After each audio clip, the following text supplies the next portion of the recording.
ஏன் காங்கிரஸுக்கு முதுகுல ஊத்துங்கிற? நான் என்ன கேட்கிறேன், நீ தமிழ்நாட்டுக்கு நாங்க இப்ப கேட்கிறோமே 2152 கோடி ரூபாய் தான்னு கேட்கிறோம்.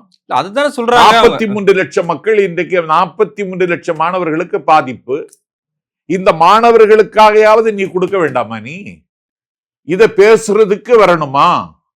ஒரு மலையை சூறாடியவன், ஒரு மனைவியை கொன்றவன், அத்தனைக்கு ஆசைப்படு என்று பாலியல் குற்றங்களை ஒரு பள்ளி வளாகத்துக்குள் அரங்கேற்றுகிற ஒரு மாயக்காரனுடைய சிவராத்திரி விழாவில் இந்தியாவினுடைய உள்துறை அமைச்சர் கலந்து கொள்வது முதல்ல முறையா?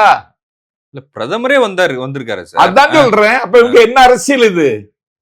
இல்ல சிவனை இந்த பாரத ஆன்மீகத்துல இருந்து தவிர்க்க முடியாது. அது சிவனே கிடையாது நான் வச்சிருக்கிறது. அவன மாதிரியே இருக்குது. சிவராத்திரி தானே கொண்டாடுறாங்க அங்க. சிவராத்திரி கொண்டா இப்படி ஆடுறதா? சிவராத்திரி திருவாசகம் படிச்சியா? நீ சிவபுராணம் படிச்சியா? திருமுறை வாசிச்சியா? அப்பர் தேவாரத்தை படிச்சியா? ஞானசம்பந்தர் தேவாரத்தை படிச்சியா? சுந்தரர் தேவாரத்தை படிச்சியா? காரைக்கால் அம்மையார் எழுதின அந்தாதியை படிச்சியா?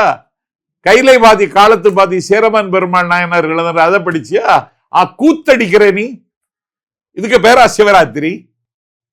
எங்க ஊர்ல வந்து பாருங்க 12 சிவாலயங்கள் காலையில 6 மணிக்கு தொடங்கி இன்னைக்கு காலையில 6 மணிக்கு தான் நடந்து முடிஞ்சாங்க. அதுக்கு பேரு சிவராத்திரி. சிவனே தாண்டவம் ஆடுறாருல, உடுக்க அடிச்சு ஆடுறாரு. ஆமா, அப்ப அப்படி ஆடக்கூடாது. அப்ப இவன் சிவபெருமானா? என்னங்க இது? இவ்வளவு மோசமான கலாச்சாரத்தை கொண்டு வர்றீங்க. இல்ல ஒரு சத்குருன்னு சொல்றாங்களே சார். அப்படின்னா மனைவியை கொன்னவனுக்கு சர்க்குரு பட்டமா? இல்ல அது ஜீவ சமாதின்னு சொல்லிட்டாங்க. மலையை சூறாடியவனுக்கு சர்க்குரு பட்டமா?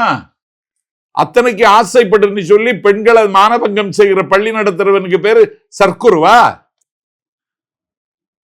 என்னங்க அக்கிரமை இது?